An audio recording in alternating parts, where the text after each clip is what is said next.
سورہ آل عمران پارہ نمبر 3 اور آیت نمبر 30۔ سورہ آل عمران پارہ نمبر 3 آیت نمبر 30 ہے اور تیسرے رکوع کی آخری آیت ہے۔ سورہ آل عمران کے تیسرے رکوع کی آخری آیت ہے۔ اعوذ باللہ من الشیطان الرجیم، بسم اللہ الرحمن الرحیم۔ یوم تجد کل نفس ما عملت من خیر محضرا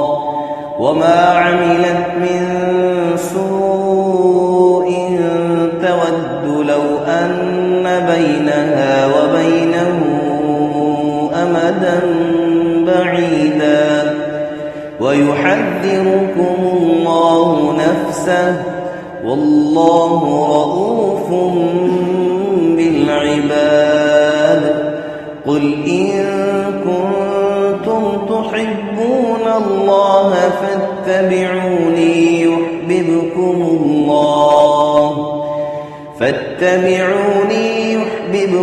الله ويغفر لكم ذنوبكم والله غفور رحيم قل أطيعوا الله والرسول فإن تولوا فإن الله لا يحب الكافرين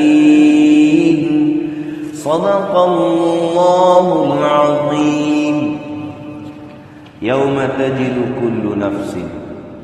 جس دن پائے گا ہر ایک نفس، ہر شخص موجود پائے گا، اپنے سامنے پائے گا ما عملت من خیر، جو کچھ اس نے نیکی کی، ما عملت من خیر، کچھ بھی اس نے جو نیکی کی ہے، محضرا، اپنے سامنے پائے گا، اس کو حاضر پائے گا، وما عملت من سوء، اور جو کچھ کیا اس نے برائی، تود لو ان بینہا وبینہ امدا بعیدا، اور یہ ہر ایک جو مجرم شخص ہے وہ یہ آرزو کرے گا کہ کاش، کیا یہ اچھا ہوتا ان بینہا وبینہ امدا بعیدا، اس کے درمیان اور ان کے اس اعمال نامے کے درمیان یہ دوریاں ہوتی، بڑی دور کا فاصلہ ہوتا۔ وَيُحَذِّرُكُمُ اللَّهُ نَفْسَهُ، اور اللہ تعالیٰ ڈراتا ہے تم کو اپنے آپ سے، وَاللَّهُ رَؤُوفٌ بِالْعِبَادِ، اور اللہ تعالیٰ اپنے بندوں پر بہت مہربان ہے۔ آپ صلی اللہ علیہ وسلم سے اللہ فرما رہے ہیں، اے محمد صلی اللہ علیہ وسلم، قل، آپ ان سے کہہ دیں، ان کنتم تحبون اللہ، اگر تم اللہ سے محبت رکھتے ہو، اللہ سے محبت کرتے ہو تو فاتبعونی، پھر میری اطاعت کرو، میری راہ پر چلو، میری تابعداری کرو، یحببکم اللہ، اللہ تمہیں محبوب بنا لے گا، محبت تم سے اللہ کرنے لگے گا، ویغفر لکم ذنوبکم، اور تمہارے گناہ بخش دے گا، واللہ غفور الرحیم، اور اللہ بخشنے والا مہربان ہے۔ قل اطیعوا اللہ والرسول، آپ ان سے کہہ دیں کہ اللہ کا حکم مانو، اللہ کی اطاعت کرو اور اس کے رسول کی اطاعت کرو۔ فَإِن تَوَلَّوْا، پھر اگر وہ اعراض کریں تو فَإِنَّ اللَّهَ لَا يُحِبُّ الْكَافِرِينَ، پھر بے شک اللہ رب العزت کافروں سے محبت نہیں کرتا۔ ان آیات مبارکہ میں اللہ تعالی آخرت کا تذکرہ فرما رہے ہیں اور قیامت کے کچھ منظر کشی ہو رہی ہے۔ میں نے عرض کیا تھا کہ پہلے 10 سپاروں میں الف لام میم سے لے کر پہلے سپارے سے لے کر وَاعْلَمُوا سپارہ نمبر 10 تک، یہ جو 10 سپارے ہیں،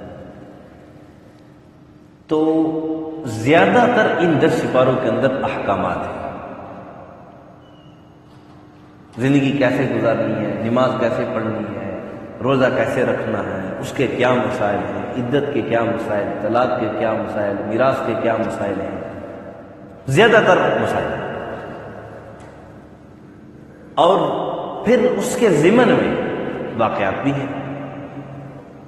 اور اس کے ضمن میں جنت دوزخ کا، آخرت کا، قیامت کا تذکرہ بھی موجود ہے۔ اور درمیان کے 10 سپارے جو ہیں ان میں زیادہ تر واقعات ہیں، قصص سمجھانے کے لیے، مثالیں کہ یہ دیکھو فلانی قوم نے غلطی کی تھی، میں نے اس کو ایسے پکڑا ہے، مسلمانوں کو سمجھانے کے لیے،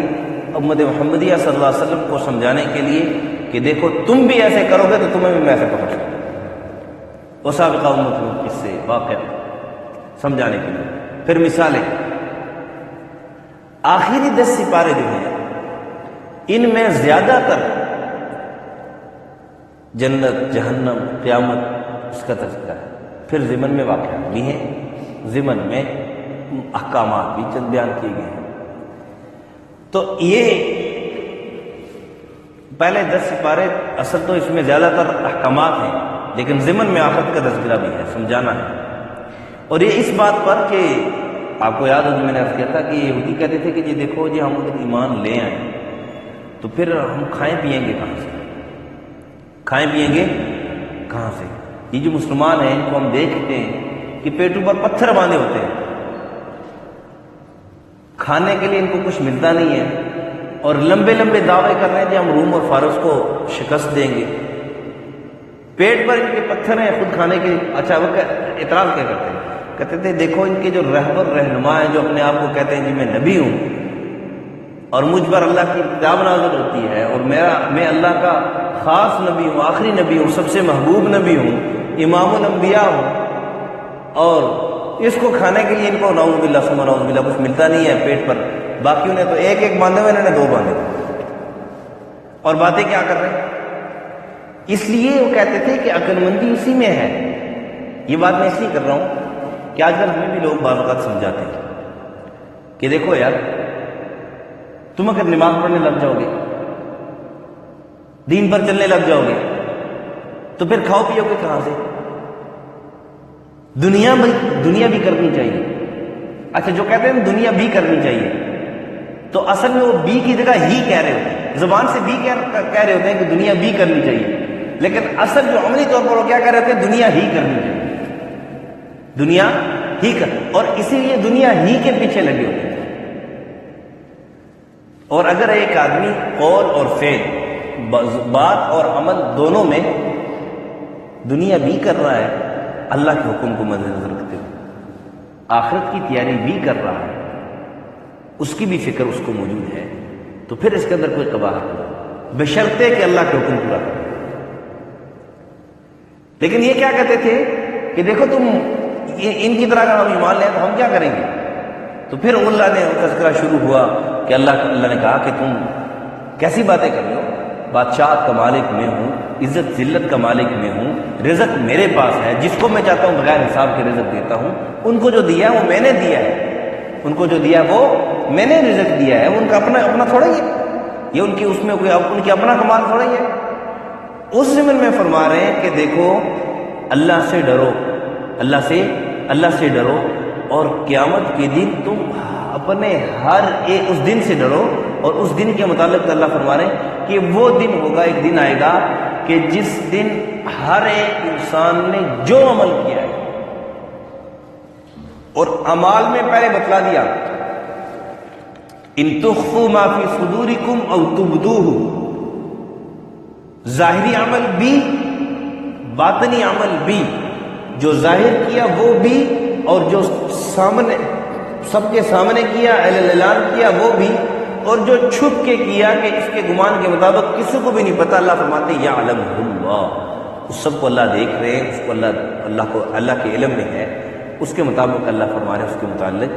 اور پھر آگے یہ بھی فرما دیا کہ وَيَعْلَمُ مَا فِي السَّمَاوَاتِ وَمَا فِي الْأَرْضِ، زمین آسمان کے اندر جہاں مرضی چھپ کے تم جو کچھ مرضی کر لو، اللہ کے جو قدرت سے، اللہ کی نظر سے تم اوجل نہیں ہو سکتے، اللہ سے چھپ نہیں سکتے۔ اس لیے تم یہ نہ کہو کہ میں نے تو چھپ کے عمل کیا، کسی کو پتہ ہی نہیں چلا، کسی کو۔ وہ فرما رہے ہیں کہ اس زمین کے اندر رہتے ہوئے اس کے جس کونے میں بھی تم جو عمل کر رہے ہو، چاہے چھوٹا ہے چاہے بڑا ہے، اس سب کو تم اپنے سامنے پاؤ گے، اس سب کو تم آپ نے سمجھا؟ دنیا کے اندر انسان کو غلط فہمی ہو سکتی ہے، بعض اوقات ایک نیک انسان کو آپ جھڑک دیں گے کہ یہ ویسے ہی اس طرح بنا ہوا ہے نیک ہے کوئی نہیں، اور بعض اوقات ایک عام سا آدمی ہوگا، گناہگار ترین انسان ہوگا، بظاہر معصوم سا بنا ہوگا، آپ کہیں گے یہ اللہ کا ولی ہے۔ انسان کو غلط فہمی ہو سکتی ہے، لیکن یہ انسان کو ہو سکتی ہے کیونکہ یہ عاجز ہے۔ آخرت میں اللہ کو غلط فہمی نہیں ہوگی۔ اللہ رب العزت نقص نام نقص سے پاک ہے، کسی قسم کے نقص سے اللہ رب العزت، ہر قسم کے۔ کوئی یہ نہ کہے کہ گناہ اس نے کیا تھا ذمہ اس کے لگا، جیسے آج کل عدالتوں میں ہوتا ہے، قتل کسی اور نے کیا ہوتا ہے، پھانسی کوئی اور چڑھ رہا ہوتا ہے، ظلم کسی اور نے کیا ہوتا ہے، سزا کسی اور کو ملی ہوتی ہے، مجرم باہر پھر رہا ہوتا ہے، مجرم باہر پھر رہا ہوتا ہے، اور جو بیچارہ مظلوم ہے وہ جیلوں کے اندر بیٹھا ساری زندگیاں وہاں گزار دیتا ہے۔ بہت سارے واقعات لوگوں نے سنا ہے، وہ بارہا دفعہ دیکھنے میں آیا کہ جا کے پوچھو 25 سال کسی کے ہو گئے، کسی کے 20 سال ہو گئے، کسی کے 10 سال ہو گئے، کسی کے 15 سال ہو گئے، بالکل جوانی میں گئے اور داڑھی کے بال سفید ہو گئے، اور پوچھو جرم کیا ہے، کچھ پتہ ہی نہیں مجھے کیا ہے جرم۔ قیامت کے دن ایسا نہیں ہوگا، ما عملت من خیر محضر، چھوٹا سا عمل بھی کرو گے نا، چھوٹا سا مثال کے طور پر، آپ جا رہے تھے راستے میں، اب راستے میں کانٹا پڑا ہوا تھا، کسی نے اس کو نہیں دیکھا، آپ نے اس کو سائڈ پہ کر دیا کہ کسی کو نقصان نہ پہنچے، نیکی ہے۔ اب اس کو کسی نے نہیں دیکھا، کسی نے بھی نہیں دیکھا، لیکن اللہ کیا کہہ رہے ہیں، محضرا، اس نیکی کو بھی سامنے پاؤ۔ یہ میں نے مثال دی، چھوٹی سی چھوٹی نیکی، آپ کے دل میں آپ کو اللہ نے اختیار دیا تھا، آپ کسی مسلمان کی کوئی جائز کام کرنے کے جو ہے نا وہ آپ اس میں مدد کر سکتے تھے، اس کا جائز کام تھا، اس کی جائز، اس کا حق تھا، اس کا رائٹ تھا، اس کو آپ دینے میں آپ اس کے معاون ثابت ہو سکتے تھے، اس کو پتہ ہی نہیں چلا اور آپ نے اس کا کام کر دیا۔ اب بظاہر جس کا کام آپ کر رہے ہو، جس کی ہیلپ کر رہے ہو، اس کو بھی نہیں پتا، وہ سوچ حیران ہو رہا ہے کہ یہ میرا کام کیا کس نے، لیکن اس کو تو نہیں پتا، اللہ کو تو پتا ہے۔ اللہ فرماتے ہیں محضرا، اس کو بھی تم حاضر پاؤ گے۔ اس لیے میں آج ایک وظیفہ بتا رہا ہوں، کبھی بھی کسی پر ظلم کر لو تو تھوڑا سا خیال آ جائے نا، تو اپنے دل کو کہا کرو، ہاں محضرا، جو کر رہے ہو نا، یہ جو کر رہے ہو ما عملت من سوء، جو برائی کر رہے ہو نا، محضرا، قیامت کے دن اس کو سامنے پاؤ گے، انشاءاللہ توبہ کی توفیق بھی نصیب ہوگی۔ اور اسی طرح اگر کسی کے ساتھ کوئی اچھائی کر دو، اس سے بدلے کی توقع یا اس سے بدلے کی امید، تمام لالچ نہ رکھو، بلکہ دل کو سمجھاؤ محضرا، قیامت والے دن، آخرت میں اللہ بدلہ مجھے اس کا دے، وہاں پر یہ میری نیکی پہنچ جائے، وہاں پر مجھے اس کا بدلہ ملے گا۔ اور واہ واہ کیا بات ہے، دنیا میں انسان حسرت کرے گا، ہائے کاش میری دنیا میں ایک دعا بھی قبول ہو، جب اس کو ان دعاؤں کا بدلہ اللہ رب العزت فرمائیں گے جو اس نے دنیا میں مانگی ہوں گی، اس کی مصلحت، اللہ نے کسی مصلحت کی وجہ سے اس کی دعائیں بظاہر قبول نہ ہوئی ہو، اس کا بدلہ اللہ آخرت میں دے گا، تو نے یہ دعا مانگی تھی، اس کا بدلہ یہ بدلہ، تو افسوس کرے گا، حدیث میں آتا ہے جس کا حکم ہے کہ کاش دنیا میں میری ایک دعا بھی قبول نہ ہو، آج مجھے اس کے بدلے اتنے بدلے ملے۔ تو اس لیے کسی کے ساتھ اچھائی کرو تو اپنے دل کو سمجھایا کرو، ما عملت من خیر محضرا،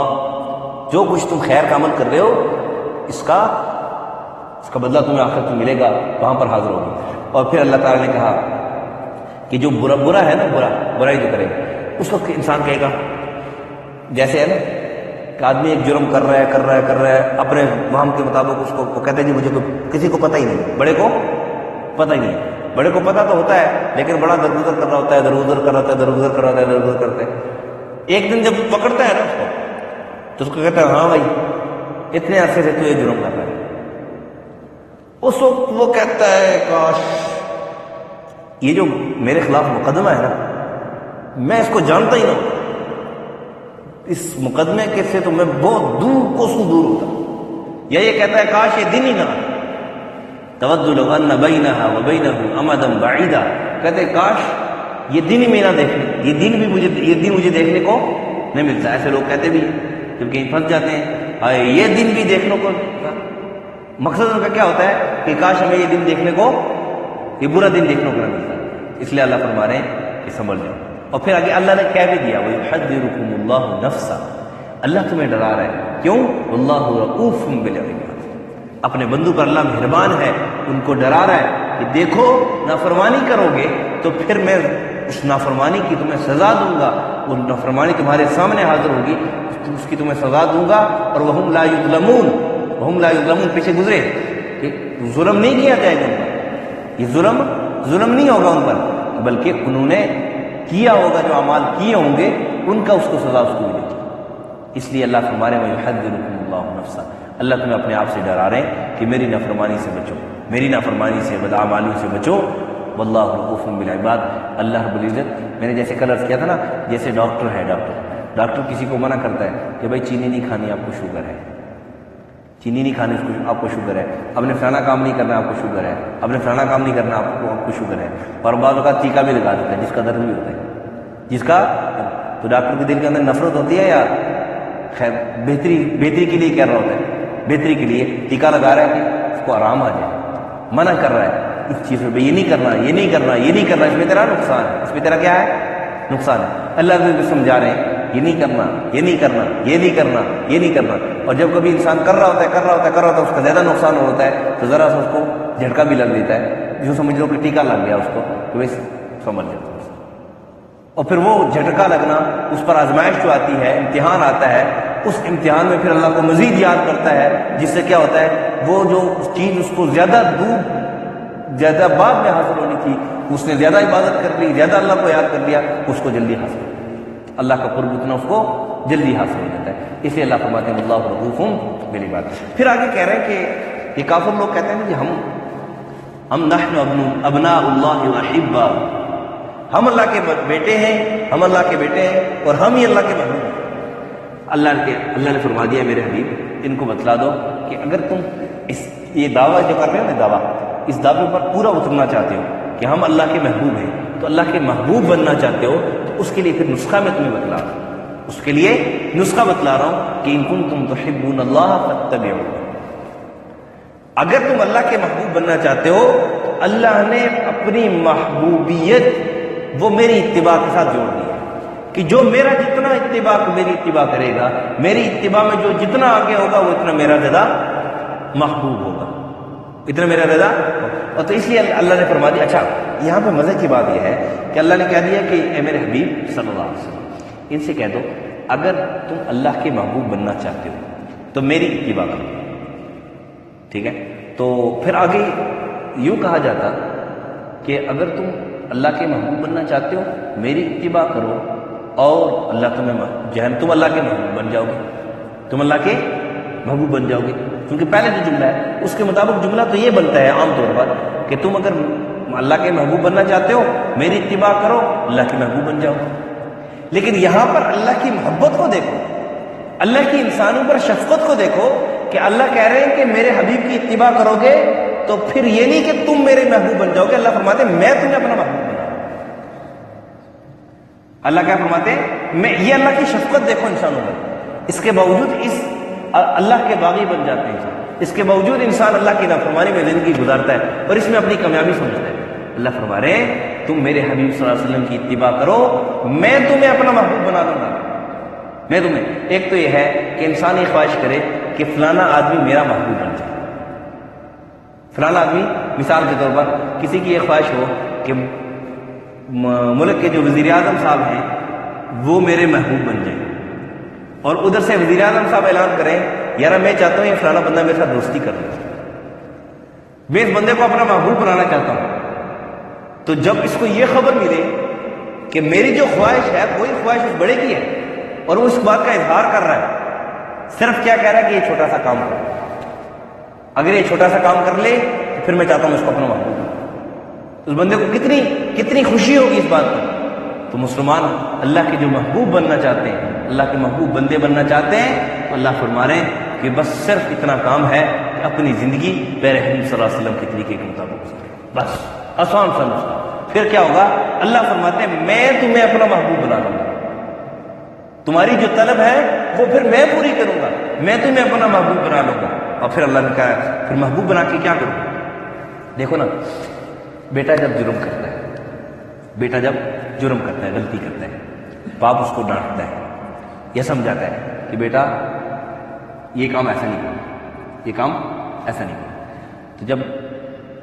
بچہ سمجھ جاتا ہے اور اس کام سے باز آ جاتا ہے تو پھر باپ اس کے اس گناہ کو معاف کر دیتا ہے، پھر دوبارہ اس کا تذکرہ نہیں کرتا کہ بیٹا دیکھو تم نے مجھے فلانے وقت میں اتنا تنگ کیا تھا، اتنا تنگ کیا تھا، اتنا تنگ کیا، اس کا تذکرہ نہیں کرتا ہے، وَيَغْفِرُ، اس کو معاف کر کے اپنے قریب لے آتا ہے، اس کو معاف کر کے اپنے سینے سے لگاتا ہے۔ اور پھر جب بیٹا اس والد کی اطاعت میں زندگی گزارتا ہے تو اس کی باپ اور بیٹے کے درمیان محبت بڑھتی چلی جاتی ہے۔ اللہ رب العزت بھی انسان کو سمجھا رہے ہیں، پہلے وَيُحَذِّرُكُمُ اللَّهُ نَفْسَهُ، سمجھا رہے ہیں، ڈرا رہے ہیں کہ دیکھو ایسا نہ کرو، اس میں تمہارا نقصان ہے، ایسا نہ کرو، اس میں تمہارا نقصان ہے۔ اور پھر نسخہ بتلا دیا، میرے محبوب بننا چاہتے ہو نا، تم چاہتے ہو کہ میں تمہیں اپنا محبوب بنا لوں، ہاں میں تمہیں اپنا محبوب بنا لوں، تم میرے محبوب بن جاؤ، تو پھر کیا ہے؟ بس اپنی زندگی نبی علیہ السلام کے طریقے کے مطابق گزارو۔ جب تم یہ کرنا شروع کرو گے نا تو پھر میں کیا کروں گا؟ تمہارے جتنے بھی جرم ہے نا، تمہارے جتنے بھی جرم ہیں، تمہاری جتنی بھی خطائیں ہیں، غلطیاں ہیں، اس کو میں معاف کرتا جاؤں، مٹاتا چلا جاؤں گا۔ وَيَغْفِرْ لَكُمْ ذُنُوبَكُمْ وَيَغْفِرْ لَكُمْ ذُنُوبَكُمْ۔ پھر کہا کہ وَاللَّهُ غَفُورٌ رَحِيمٌ، یہ سمجھو کہ اللہ بخشنے والا مہربان ہے، اللہ سے کوئی پوچھنے والا نہیں۔ پھر اسی طرح آگے فرما دیا وَأَطِيعُوا اللَّهَ وَالرَّسُولَ، یہ دوبارہ تاکید کے لیے کہ تمہاری کامیابی اللہ اور اس کے رسول کی اطاعت میں، تمہاری کامیابی اللہ اس کے رسول کی اطاعت میں ہے۔ کہ فَإِن تَوَلَّوْا، یہ وہی وَيُحَذِّرُكُمُ اللَّهُ نَفْسَهُ کا گویا تشریح ہے کہ اللہ تمہیں ڈراتا ہے اپنے آپ سے۔ اللہ کہہ رہے ہیں اگر تم روگردانی کرو گے، اپنی زندگی نبی علیہ السلام کے طریقے کے خلاف گزارو گے، اپنی زندگی اللہ اس کے رسول کے اتباع، اس کی تابعداری، اس کی اطاعت کے خلاف گزارو گے، فَإِنَّ اللَّهَ لَا يُحِبُّ الْكَافِرِينَ، پھر یہ سمجھ لو کہ تم جتنے مرضی دعوے کر لو کہ ہم اللہ کے محبوب ہیں، ہم اللہ کے پیارے بندے ہیں، ہم اللہ کے خاص الخاص ہیں، ہم اللہ کے قریب ہیں، اللہ فرماتے ہیں پھر ایسے بندوں کو اللہ محبوب نہیں بناتا۔ یہ تھا ان آیت کا مفہوم کا مختصر خلاصہ۔ اللہ سمجھ اور عمل کی توفیق عطا فرمائے۔ الحمدللہ رب العالمین والعاقبۃ للمتقین والصلاة والسلام علی اشرف الانبیاء والمرسلین وعلی الملائکۃ المقربین وعلی عباد اللہ الصالحین۔ یا رب لك الحمد كما ينبغي لجلال وجهك وعظيم سلطانك، اللهم احفظنا من كل بلاء الدنيا وعذاب الآخرة، اللهم إنا نجعلك في نحورهم ونعوذ بك من شرورهم، اللهم استر عوراتنا وآمن روعاتنا، اللهم استرنا بسترك الجميل، رب ارحمهما كما ربياني صغيرا، وصلى الله على النبي الكريم محمد وعلى آله وأصحابه